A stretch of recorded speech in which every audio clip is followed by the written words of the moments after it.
You are now tuned in to the James Grage Theory, episode 12, self-mastery. I think this one started off with the other day. I had a conversation. I said, hey, James, I finally need help with the fitness stuff. And you asked me, well, what's your goal? I said, I don't really have one.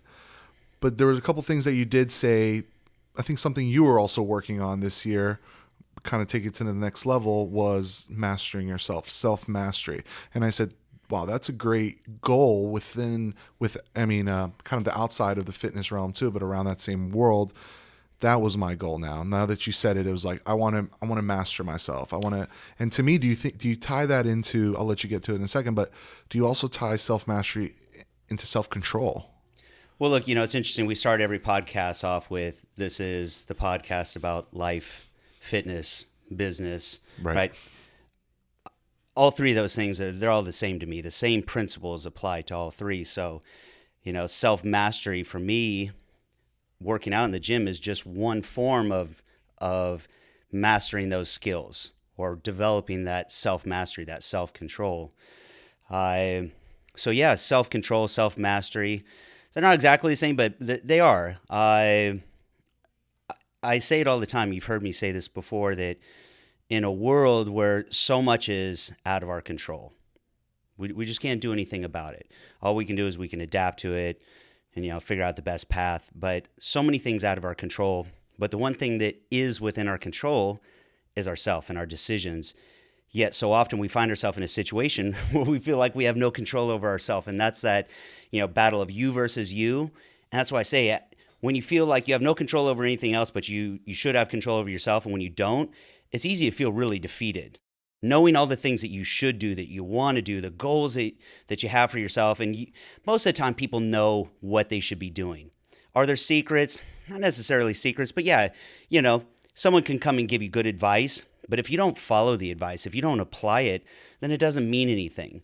And at the end of the day, that just really boils down to you just having that control over yourself and being disciplined enough and being committed enough and not letting yourself get sidetracked, or all the things that derail us. Yeah, I think, when I was kind of looking up on the topic, and the big thing that stuck out to me especially with the self-control part of it mainly, was the fact that the difference between people is the decisions they make, not only from emotional reactions, but because, misunderstanding, certain things like that. So self-control is just kind of making those right decisions without being affected too much by emotions, maybe? Well, that's definitely part of it. Definitely two distinct different types of decision making. Emotionally based decisions, easy to make those, and I've fallen victim to that a lot, especially in relationships. And then there's decisions that are, where you're being more analytical. You're taking the emotion out of it. When you can make those kind of decisions, you're usually going to make better decisions. Emotionally based decisions, usually, even if it's coming from a positive place, like being in love. Like, I've made a lot of those bad decisions too, and it overrode my better judgment. And it almost like it puts on the blinders, and you can't see things clearly. You can't paint an accurate picture and be able to assess the situation accurately and make a good, sound decision because you're blinded just from your emotions. Same thing with anger, right? Anger blinds us. So, that's one thing that I always try to make myself do is stop and take a minute, right? Pause. Don't ever make a quick snap judgment based off of emotion. I try to really think it through and say, am I truly thinking this through? Am I seeing the whole thing? But, use the example. You got to forgive me. I'm still out of breath from the workout. People always used to give me a hard time in the videos. Why are you breathing so heavy? Being asthmatic is a big part of it. But trying to work out and talk too, that always gets me. But I say if you were to put a computer to task at something, you were to create a program, and this computer is going to run that program, eventually it's going to succeed no matter what obstacles are thrown in its way, because no emotion, right? It's just going to keep attacking it over and over and over and over and over until it solves the problem. The problem with us is we let too many external factors play a part, right? We feel frustrated, we feel angry, we feel defeated, we feel fear, we feel all these things, and that's usually what derails us. It's not the obstacle itself. We've talked about before, what's the difference between a failure and an obstacle? An obstacle, it's put in your path, and you figure out a way around it, and hopefully you actually learn something from it, you extract something from it, and you get better from it, which helps propel you forward. A failure is just you stop. End of story. So too many times we stop because of emotional reasons, or like I said, because of our fears and different things. If you can be sometimes a little bit more, programmatic, like we talk about, just approaching it more like a computer would and just saying, okay, let me analyze it. What's the real obstacle here? Do I see the situation clearly? Right? Am I looking at the whole thing, the whole picture? And sometimes that's where it helps to ask other people's input, not ask their opinion. Like, I'm really careful. I don't ask people's opinion. I don't really necessarily want to know how they feel about it, because that's just going to cloud my judgment. I want to see if they have a different perspective. Like, for example, if there was a big rock in the middle of the desk in between you and I right now, from my perspective, I see one side of the rock. Unless I sit somewhere else, I can't see the other side. So I might ask you, hey, Dennis, what does the other side of the rock look like? Only so I can paint a more accurate picture. So that's where I will ask other people for their input, is, to make sure that I can really assess a situation accurately and see it for what it really is. Yeah, and when I was doing the research, and that was one of the steps to self-mastering, was this cognitive reappraisal. What you see from one side, you see glass half empty, I see glass half full. It's basically our outlook on the situation or the obstacle or whatever it is that's put in front of us. But it's easy enough to say, hey, these are some of the things that you should be looking for or feeling. But if I wanted to start self-mastering right now, like you're going to kind of help me out, where would I even start? And I found this quote: self-mastery starts with self-honesty. And I think I showed you the other day, and it wasn't because I wanted your approval or anything, but I wanted your perspective on me being extremely honest with myself. And you were the only person I shared it with, but it showed you kind of where my head was at to taking these steps to self-mastering myself, was being extremely honest with myself for the first time in a very long time. Is that a good start for me? Yeah, I mean, look, at the end of the day, I see most of these things as problem solving, right? If our life is a byproduct of the decisions we make, and that's what it is. You make countless decisions every day, some that you're aware of, like we talked about before. A lot of the decisions we make without even really being aware of those decisions. We're doing them automatically based on preconceived ideas, belief systems, etc. And so we'll, make these hasty snap judgments on things. And sometimes we're not even really aware of it. So being self-aware, especially of the decisions we make and why we're making them, that's very important. But if we're going to make better decisions, it's a bit of problem solving, right? We've got something in front of us and we have to figure out what's the best decision to make. So how can you make a good decision if you're not being honest what the real problem is? And that's the problem, is too many times I see people diagnosing, their problem, trying to come up with a better solution when they're not even being honest what the real problem is. So you're never going to really fix the true underlying issue. So self-honesty is critical. So I couldn't even start self-mastering myself unless I really peeled back everything and said, this is the honest look at myself. Do you have any examples of times where you kind of were a little too honest with yourself and said, you know what? I kind of need to be real to start self-mastery. When did you really start the process of self-mastery for yourself? I think it was gradual over time. I don't know if there was ever a big breakthrough. And you've heard me say before, even on this podcast, I've talked about just stop bullshitting yourself. Just be real with yourself, and that was part of our conversation about ego. And that's unfortunately a big part of ego, is this fear of failure.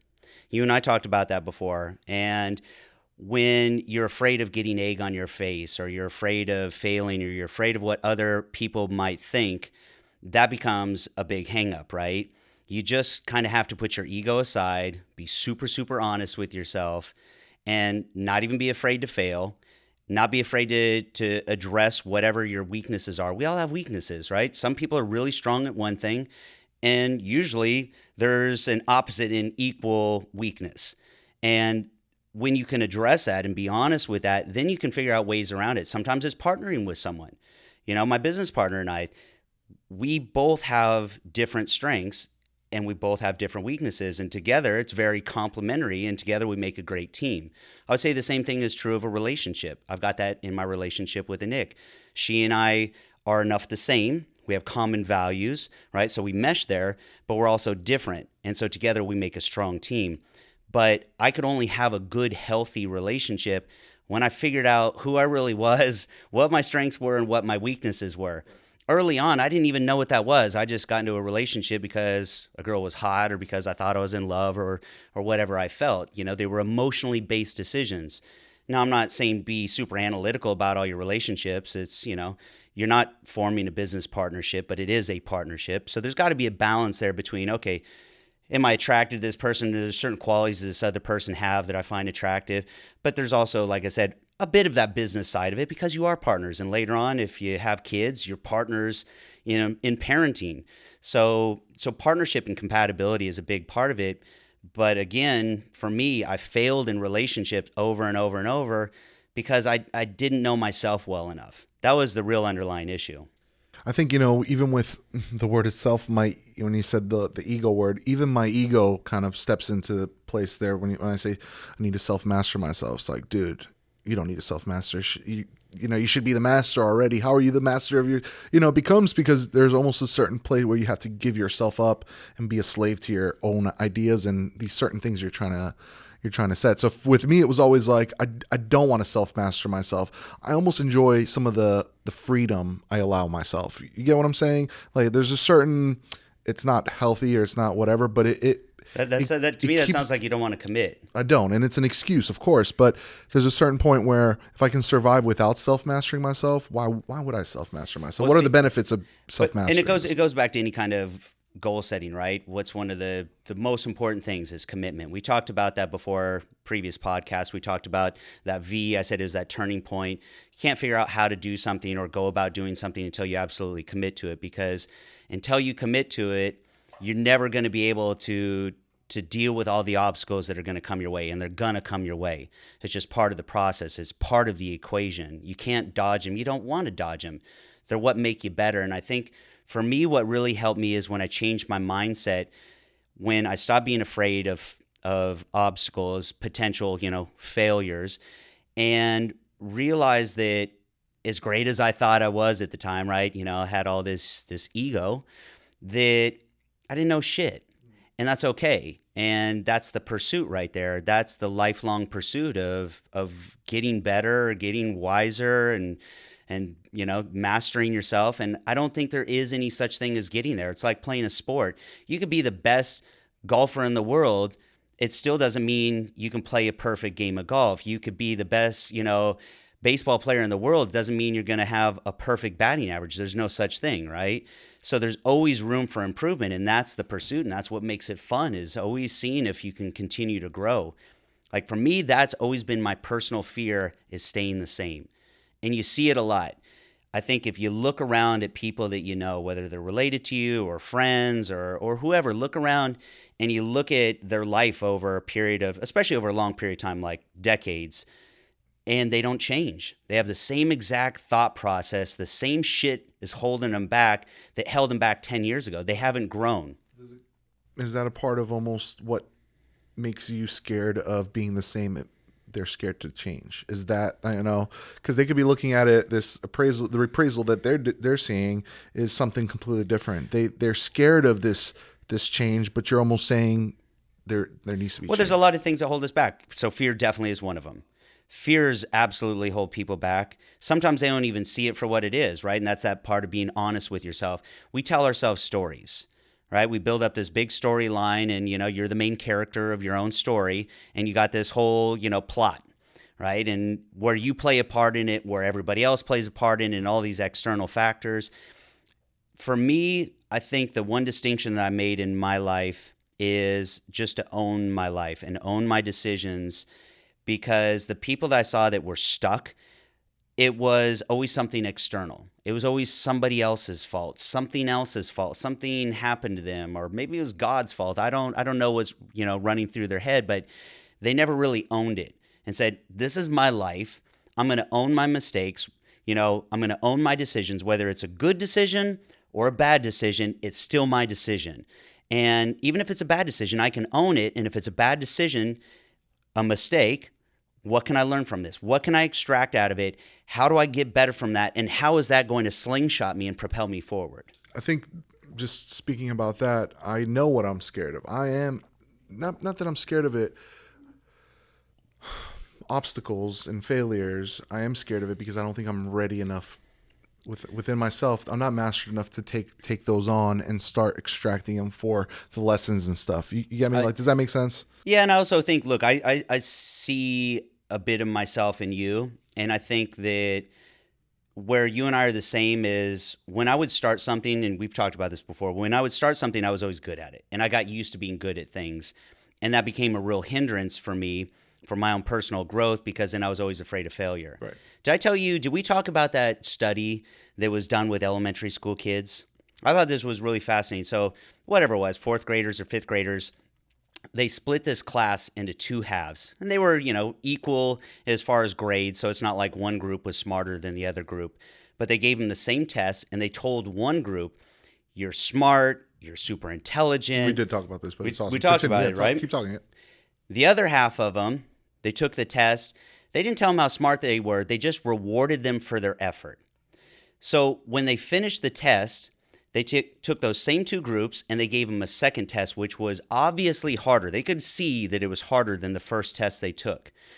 The group that was told how smart they were opted out and took an easier test. The group that was praised for their effort took the risk and took the harder test. And my point that I'm making is that you've gotten so used to being good at things in your life, it makes it hard, like it was for me, to take more risks, to stretch yourself and to fail. We're used to being good at stuff. Right. And so sometimes you just have to remind yourself, you don't have to be good at things all the time. To humble yourself and say, hey, in order for me to learn, everyone's got to start somewhere and everybody's got to fail. And failure isn't failure unless you quit. Right. It's just part of the process. Again, it's just part of the equation. And you're just going to do it over and over. It's just part of, like, if it was this cycle, if it was a circle, failure is just part of that cycle. It's a necessary part of the success equation. So I also looked into it. I was kind of trying to study this a little bit. Here are some of the steps people take, or some of the qualities that they have to start self-mastering themselves. I'm going to start from the top. Number one, talk to yourself. It says, be honest with yourself and really have this conversation with your conscience. Do you agree with that?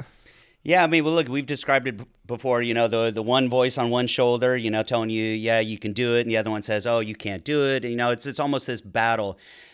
We do have, it's almost like a split personality, right? We do talk to ourselves. And have you ever been mad at yourself? Have you ever done something really stupid and actually said, I hate you? You're a fucking idiot. You're a fucking idiot. Like you're talking to another person, right. even though you're talking to yourself. So yeah, absolutely. It's always this internal debate. It's an internal struggle, always. And that's where I'm saying, be honest with yourself. Call yourself out on your shit. And it's easier said than done. It was, but there was a certain amount of relief after that, because it's on there, it's on paper. You put it out there, you crystallize it on a piece of paper, and you're like, it's there, dude. You're not running away from that. And I even told you the next day I couldn't even look at what I wrote just because I was like, oh, fuck, that was a little too honest. And that's where the humbling yourself comes in. We talked about that last week with Whitney sitting here. We were talking about how we see that a lot in the fitness industry. People projecting something out there, this image that isn't necessarily true. And it's one thing to bullshit other people. It's another thing to bullshit yourself, because you can't lie to yourself. You might be able to bullshit people for a bit, but deep inside. And that's a horrible feeling, to feel like you're lying to yourself. And so like you said, when you can just be honest with yourself, yeah, it's a pretty liberating feeling. You feel like you just have the weight of the world lifted off your shoulders. Number two, make peace with your past. So here's what I would say about that. Your past, this is not my saying, this is actually Tony Robbins saying, your past doesn't determine your future. So whatever decisions you've made in the past, whatever mistakes you've made in the past, isn't who you are. And that shouldn't limit what you do in the future. So yeah, you have to find peace with it. And if anything, if you can go back and reassess the situation, because there's a good chance that you're not the same person you were, whatever it was, a year ago or 5 years ago or 10 years ago. And hopefully you've got a different perspective on things. And so if you can go back and you can really look at that situation, take it out of your head. Because when we play stories in our head, the most ridiculous stories seem believable, right? And you play it in your head and it's got all this emotion attached to it. And you're like, oh, yeah, yeah. But when you write it down or you say it out loud to someone else, and I think that's a benefit probably of counselors, actually verbalizing it, saying out loud, and then listening to yourself and saying, that's kind of bullshit. Like, I don't even know why I felt that way in the first place. So, yeah, if you can go back and the things that really hang you up, that have helped shape your belief systems, bad belief systems, limiting belief systems, the belief systems that hold you back, that tell you why you can't do it or why you can't succeed. And think about it. I've heard it with people in fitness all the time. Well, I can't do it because of that, and I can't do it because of this. And, those are their belief systems. And as long as you keep saying, I can't do it because, well, then you're not going to be able to. Fact, you are setting your own limitation for yourself. So, yeah, go back into your past. Look at some of those situations, write them down on a piece of paper, and be more analytical about it and say, you know what, that may have been then, but that's not now. And it's certainly not going to be me tomorrow. Right. Number 3, play devil's advocate. So I guess that's not only with kind of like within yourself, but maybe, like you said, maybe trying to see the other side of it. Mm-hmm. Play that role. Well, look, we all have limited perspective based on our experiences in life, right? The things that our parents say to us or the things that we observe or our own personal experiences, and we form not only opinions and belief systems, but perspectives on things, and we believe those things to be true. It doesn't mean they're true. And so sometimes that's where you need to get a different perspective. And, for me, probably one of the best things that's helped me is finding people that were successful and looking at the way they did things and the decisions that they made. And that's why I've always read so much. I'm a big believer in reading, and it's that. So that's what books are, people sharing ideas. So when you read books written by people that have been successful, they're sharing their ideas, they're sharing their perspectives, and sometimes that sheds new light onto it. And now with a different perspective, we talked about the rock in the middle of the desk. Now with a different perspective, it opens up my eyes, my mind to it, and now maybe I can make a different decision based on better information. More information. Better, worse, it's just more that you can put into your whole pie. Now exactly. You have a better decision to make. Number 4, keep a journal. I think that one me and you, I know you have like 3 notepads sitting around somewhere over there. Same with me. I mean, I think just writing things down, especially, keeping some of these new habits and something, if I can keep that, on a piece of paper and like, okay, here's some of the things that I'm learning and here's how I'm practicing it and everything. So what do you think about keeping a journal? You think it crucial? Crucial. And here's why I feel that way. I believe that you have to have a scientific mindset. So you're going to encounter problems, challenges in your life, right? We talk about our life as a byproduct of the decisions we make, meaning as we approach different situations in our life, we've got to figure out what's the best way to handle those decisions, right? So sometimes we make mistakes. We handle a situation, we handle it poorly.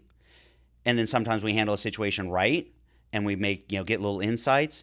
But if you never write that stuff down, then the next time you approach a similar situation, which you're going to over and over and over in your life, how are you ever going to get better at those decisions and make those finer and finer distinctions? We do a lot of digital strategies here, right? With, direct to consumer sales and a lot of web strategies and social media strategies.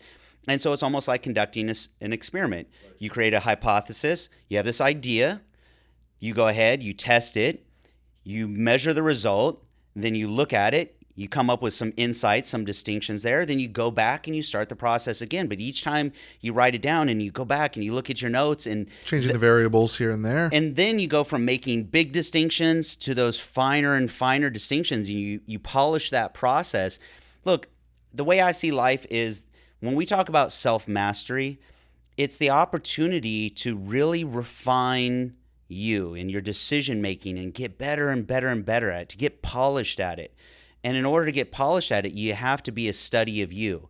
I say the same thing when people are doing their nutrition plan. Someone can write a diet for you, and it's going to work for the most part, right? Very, a general diet. You want to build muscle. Okay, here's what you need to do. Here's roughly how many calories you need. Here's how you need to split your macros. Same thing if you want to lose weight. But there's no one that's going to be able to learn your body like you. So the first time someone can write you a diet, but from there, if you journal everything, what you did, how you did it, what kind of cardio you did, and then you measure the result at the very end, the next time you go about it, you can start making little tweaks. Maybe that little tweak doesn't work, and you measure it over a certain period of time. You say, okay, that went the other way. That wasn't the variable. But you made a distinction. Right. And that's, so we talk about the difference between an obstacle, right, or some sort of adversity or a failure. To some, if they hadn't journaled that, if they hadn't taken notes and extracted something out of that, some sort of distinction, then to them that would be a failure. Mm-hmm. But to the person who's taking notes and who's studying themselves, mastering themselves, they're not going to look at it that way. They're going to say, I just learned something. It may have not have gotten me the result I want right now, but I learned something. I made a distinction that's going to help me the next time. Like Thomas Edison said, he's like, I didn't learn how to make, or I didn't mess up a light bulb 1,000 times. I just learned 1,000 ways not to create a light bulb, you know? So here's a good example. I pulled out my old laptop the other day that I hadn't used in 2 years because there were some files on there that I was looking for. So I pulled it out, plugged it in, turned it on, and it had a password on it. I couldn't remember the password to save my life, right? So I could take 1,000 stabs in the dark and keep trying random passwords. What are the chances do you think that I'm going to try that same password a couple extra times? 3 or 4 maybe. Easy. So what do? Pull out a piece of paper, you write it down. Okay, here's option number 1, cross it off the list. And pretty soon you can start narrowing it down, so at least you don't do what? Make the same mistake over. And that's the key, right? Is just being able to learn from our mistakes and try not to make that exact same mistake over and over. Make some distinctions, learn from it, and that's going to change your mindset about failures. Pretty soon you will not fear failure anymore. You're going to embrace it and say, I know that if I'm quote unquote failing, I'm actually learning. I'm getting better. I'm getting better at what I do. I'm learning more about myself. And you're going to feel more confident taking more risks and stretching yourself because you're not going to fear these failures anymore. You're going to see them differently. You're going to just see them, like I said, as part of, this process of growing as a person and as, part of this success process. Number 5. Well, before we get to number 5, let's put that on hold. We have some comments on here. A lot of people flooding in. Bo Real Huntsman, you've inspired me to train hard the last year and now finally been able to make the changes I've wanted. Hard gainer. All right. Mike Batista, I follow your workout, bro. Low weight, high reps, muscle mind connection. Nice. Let's see what else we got here. Any new upcoming subs and apparel? Yes, ton of them. bpisports.com. That's what we do. Our social media channels. You'll be seeing all the new cool, especially with the apparel. We're going to have some cool looking apparel. Mm-hmm. What other people think about you is none of your business, unless it is your business. Yeah, I mean, look, everyone's going to have an opinion, right? It's like the old saying, opinions are like assholes. Everyone's got one. There's 7 billion people on the planet. Not everyone's going to like me. Not everyone's going to agree with me. And that's okay. Matter of fact, I'm perfectly okay with that because for the most part, if everyone's agreeing with what I'm doing and liking what I'm doing, I'm being way too generic, way too average. All right, so number 5, and I like this one. I want to get your opinion on it, but break the bystander effect. So what I read about that is they did an experiment, which is like, don't just sit there and watch what's happening to your life. Kind of take more of a proactive approach to it. They did an experiment. They committed a crime in front of 43 people or something, and only 2 people called it in. Why? Because everybody trusted the other person to call it in. So it became like this thing called the bystander effect experiment. And that's, I think, one thing that I've always been okay about is being a little more proactive about my life and not just watching my life happen in front of me, but actually doing some of the things that I want to do. But what are your opinions on that? Tell me look, you're always a good athlete as a kid, but maybe you experienced this personally, or maybe one of your friends, maybe you witnessed this. Let's go back to being kids. You're 5th grade, 6th grade. It's recess. You're out on the field. Bunch of kids start playing soccer. Are you the kid who says, okay, maybe I don't know a lot about soccer, but I'm going to go out there and I'm going to try, and, it's okay if I don't really know if people laugh or whatever their fear is? Or are you the one who just sits there and watches because you're too afraid to jump into the game? I was the kid that played, try to, be the best out there. So you need to embrace that in all aspects of your life. But a lot of people get paralyzed by fear. They're afraid to jump into the game, so to speak. right? And so they become bystanders. I grew up with that thing, it's like, don't sit on the bench. You don't want to be a bench warmer. You want to be on the field. You want to be playing the game. And, everyone's got different reasons why they're afraid to jump into the game. And that's the thing. That's why I say just humble yourself. Don't worry about what other people think. I mean, fuck, if what other people think of you, your fears of what they think of you, if that's what's holding you back, that sucks, man. You're already lost, man. Well, and here's what really sucks. For the most part, they don't really care. They really don't care as much as you think they care. I've seen it in the gym. When people walk into the gym for the first time, it's intimidating.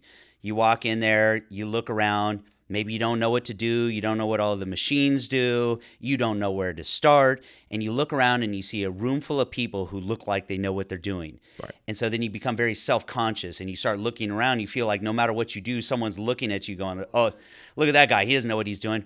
Trust me, they don't care. First of all, most of them are too worried about what they're doing or what people think of them. Right. And that's the case mostly in life. Most people are more worried about what people think of them than worrying about what you're doing. It's just a gym full of people that are like, everybody's looking at me. Nobody's looking at each other. So it's like I said, if you can get to that point where you don't worry about it anymore, that just do you and humble yourself and say, hey, it's cool. Everybody starts someplace and I'm going to get there eventually. I'm going to be consistent. I'm going to keep working at it. And when you can get to that place and stop worrying, again, that's a liberating feeling. That's a load off your shoulders of not having to have that burden that it's pointless. Yeah, just jump in the fucking game. Number 6, and this one we discussed earlier, but cognitive reappraisal. So just how you view certain situations, whether it's an obstacle or, we talked about this extensively, so I don't know how much more we need to get into it. But basically that's one of the things that I feel I need to work on. It's just my view on certain situations. The way I see an obstacle might be almost paralyzing to me. To you, it's like, oh, let's get to it, So what do you think about that? Just the importance of that. Yeah, I mean, look, it's about the associations that you have. So for me, I've gotten to the point, and I'm not going to say I've mastered it, not even close. Do I suffer from fear sometimes? 100%. 100%. It's just how you deal with it. And I'm getting better and better over time of my process of how I deal with those things. But some of it I think just requires a little bit of soul searching. It'd be nice if we could just go back in time.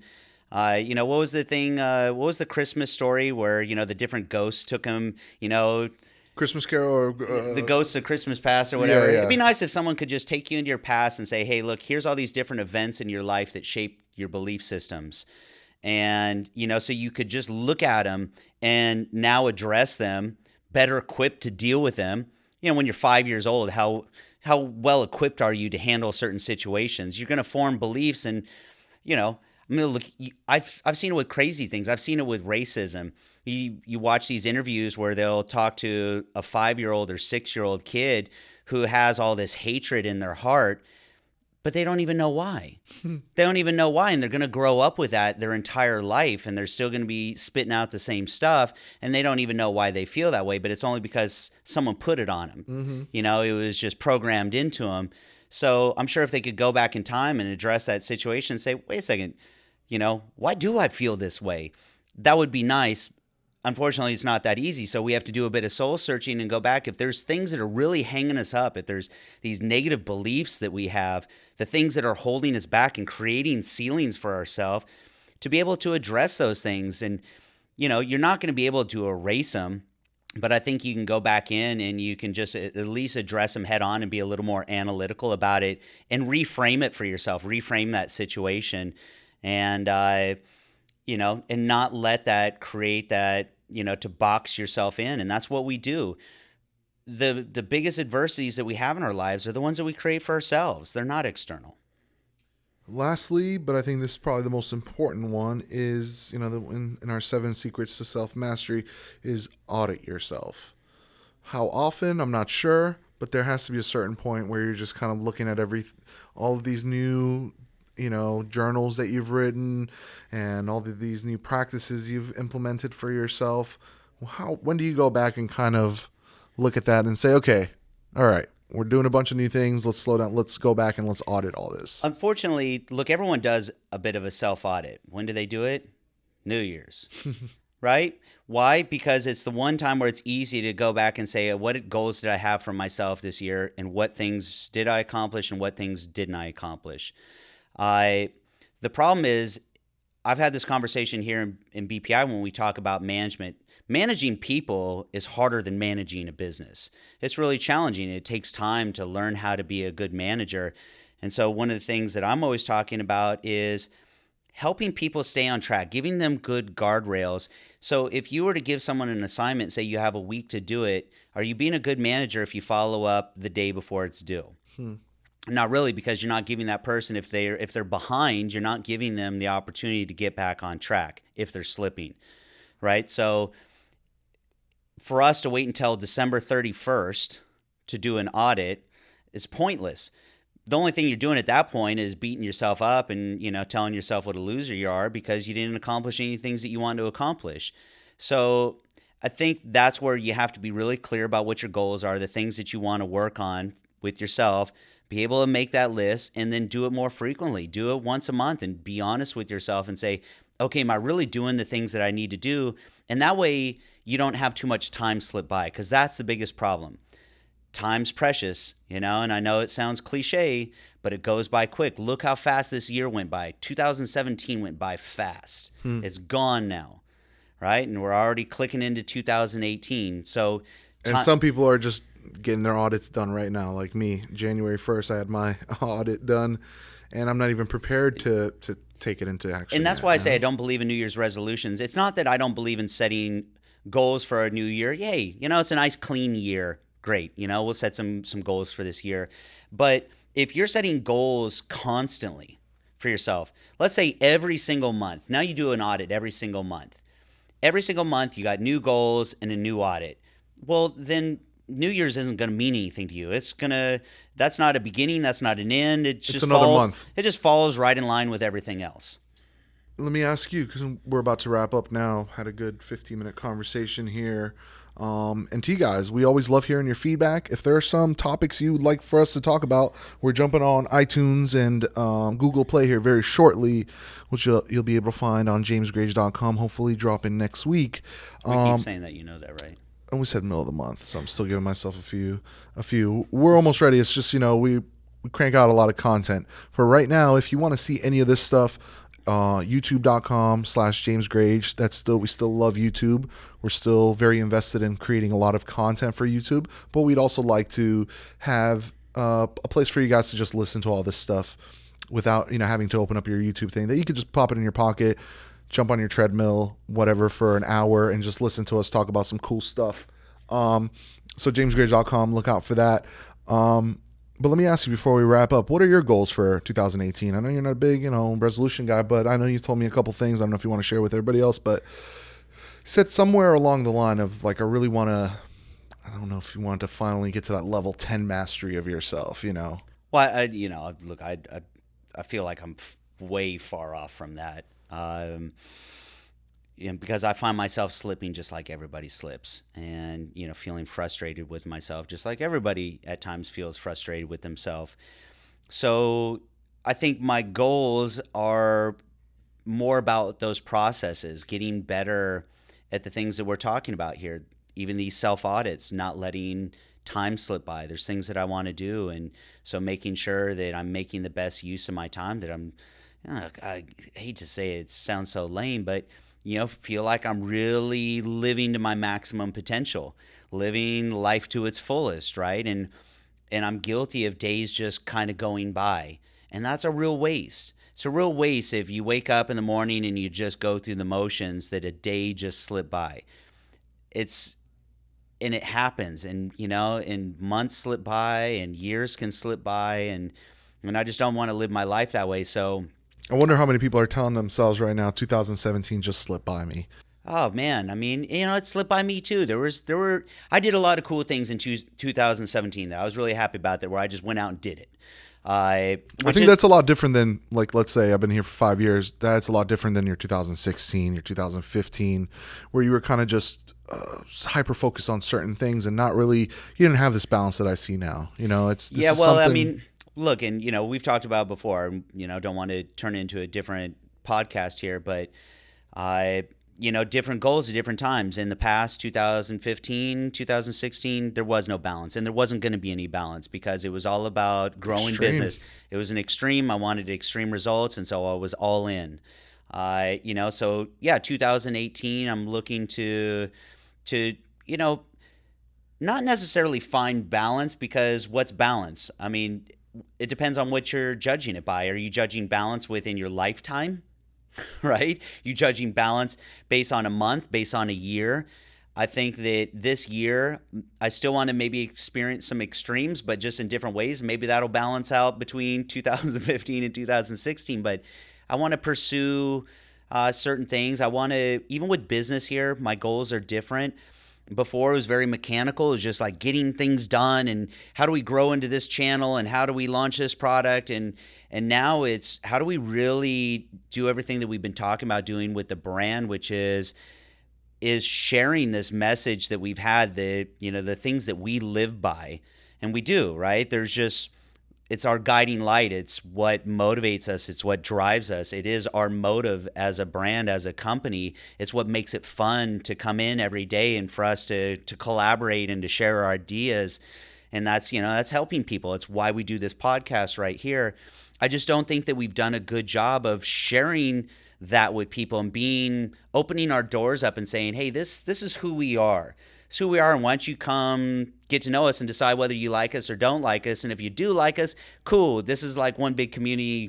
You come hang here. So that's a business goal of mine this year, is to really just work on the community aspect of the brand. And I think, entering our almost 10th year in 2009 will be our 10-year anniversary. It took us 9 years to really find what we already knew it here. We talk about it every day. We knew it. We just didn't, we were so busy on the day-to-day. It's kind of like when you're in your job, when you're really just hand to mouth, right? It's just like work, get your paycheck, pay your bills, pay your rent, pay your car payment, groceries, whatever's left over, maybe you might get to put it in your savings account. It's different when you can start saving some money and say, okay, I got a little breathing room. I don't feel like I'm, just keeping my head above water. Now what can I focus on, right? You got that breathing room. So we've been focusing so long on just like day to day, just like grinding. Even though this was our guiding light, we never got to we didn't have the luxury of focusing on it. Now we're in this cool place where we've got such super talented people here, and all these things are clicking. Now we can finally put the time into it we want. So for me, that's exciting. So that's a business goal of mine, and which coincides with a personal goal of mine, which is I want to feel passionate about what I do. I want to feel stirred inside, if that makes sense. Like, I don't just want to live to live, I want to be excited about what I do and feel like what I'm doing is making a difference. And that's a super cool feeling. That's a really cool feeling when you can get to that place. And I feel like we're really close to that. So my personal goals and my business goals align right now. And that's not by coincidence. One is driving the other. And that's why I always say that business is almost like an exoskeleton. You watch Avatar, where the guy gets in the big robot, and it's like, he gets in there and he moves, and the big robot moves. The robot is kind of like business, and you're the person inside of it, but it's not just me, it's all of us, right? We're controlling this big robot, but it's just an extension of us. Right. The way we move, it moves. And so the things that are important to me personally also drive business. My personal values help drive business. And so that's why this goal of helping people not just reach their fitness goals, because reaching their fitness goal is just a means to an end of achieving bigger goals and finding success and finding happiness in their life. And that's what I like doing. So being able to do more of that, I just want to be excited. Like, I just want to be turned on life. And that's my goal for 2018. And in order to do that, you've just got to perform at your peak levels. And that's why I've just got to get better at these processes and not let time slip by. And that means at home with stuff that I want to do, I'm really spending time with my kids, and not just time, but be present. Right. And be engaged with them, and really feel like I'm not missing out on time, that it's quality time. And when I'm here in the office, that I'm super engaged and I'm making the most of that time. Just like you're excited about when you're in business, you want to be excited when you're around the kids and family. I want to be, that's the thing. I just want to be excited and engaged with everything I do. That's my goal for this year, is try to minimize some of those slumps, because yeah, we all go through slumps where we just feel tired or blah, or like you just get up and you're like, all right, let me just go through the motions today. I don't want to go through the motions, and it's going to happen. But if I can minimize those valleys, so to speak. It seems like you're getting some people here hyped up. They're just like, let's go, James. Thanks for sharing. Let's do this. Yeah, I think we're going to wrap this one up. Cool. We're going to try to cut it short of an hour, but of course we'll always reach an hour. So just like we said before, you guys will be able to find the highlights from this episode on jamesgrage.com/ or youtube.com/jamesgrage, and jamesgrage.com coming soon, promise. Be a personal project of mine to work on that and finish it next week. And if it doesn't happen, go ahead. Actually, a big goal, something we haven't even really talked about. So this 2017 road trip I did across the country, my 67 Chevelle. Dude, you don't know how bad I want to mention it, but yeah. So, got that all on camera, just took cameras across the country, and it just was such a cool experience. And I extracted so many things out of that personally. It truly was an adventure and a journey. And I want to share that with people. And so that's something that Dennis and I have been working on our spare time with another guy, Daniel. And so the three of us just investing our time and our energy into that, which is kind of just like this fun pet project of ours, because we know that it's something, special that we can share with people. And I think that people can extract something out of it. So that is a goal here for 2018. Want to get that thing up and going. And I think it's going to turn into like a legit little documentary. It's one of these things. It became like this. What do we want to do with it? And it became a passion YouTube project. Video at first. It's going to become just like, hey, we got all this cool footage. We're going to do some kind of YouTube highlight thing. But there was so much more within the story itself. And I think one of our goals is to just tell that story. And it's not a personal story. It's the story of James and his friend driving across the country. Yeah, but it's a universal so much story. more than that. It's a universal story. You're going to be able to hopefully pop it up on Netflix, watch it. We just want to make it. And honestly, we wouldn't put out anything that we wouldn't watch ourselves and say, like, that's fucking cool. Let me say this, and I think this is something that for whoever's left tuned in here, and I think that you can really relate to what I'm about to say. To be able to have a vision for something and sink your creative energy into it, to just feel like you're putting all of yourself into something and creating something, and then to be able to share that with people and have them feel something from that, that's cool. And so I think that's the goal that we all have in common here with this, is just to be able to connect. Just to connect and to see what we can, a true collaboration to, three heads is better than one. And between the three of us, our creative energies and this thought process, what can we create? Let's not forget George too. Number 4. George. Yeah, because he had some great shots too. Last quote right here. Thank you guys. James, you are the best thing to happen to YouTube. Always a pleasure watching and listening to you. Thank you. Always great advice for all. And we always appreciate the feedback. If you have any comments, leave them on the YouTube channel. And we will talk to you guys soon. Peace.